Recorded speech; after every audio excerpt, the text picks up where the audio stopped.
Sekarang pukul berapa? Pukul berapa? Pukul berapa? Pukul ada jam? 8-6 minit. 8-6 minit. Okey, kejap. Ya. Wah, dah ada. Duit raya. Dia nak duit raya tak? Nak.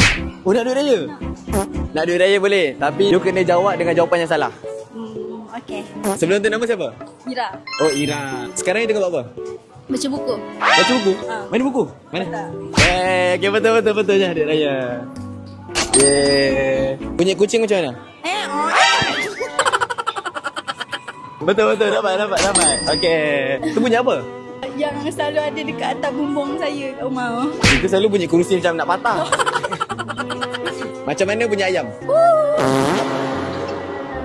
Tu ayam mana tu? Ayam Malaysia ke? Australia. Okey, jangan. Betul. Badu ada TikTok? Ada.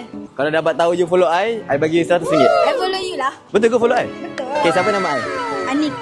I pernah nampak lalu FYP. FYP. Dia selalu bagi duit ke orang. Faham. Kenapa follow I? Sebab Nak duit. Wah, sesuai dengan janji kita, ni RM100 untuk awak. serius sangat. Lah, kenapa? Terima kasih. Tapi sebelum tu, wangi lah. I jual perfume. Oh, you jual perfume. You nak yang bau yang I bau ni ke? Yang you punya. Sebab bau you manis lah. Ni. Oh, sedap lah. I punya perfume, Ardi. Wangi ke? You nak tak? Nak. Ni, Boleh ke? I bagi you free. Sebab you bagi I duit raya kan? Pada I wangi lah. I sambung dengan you.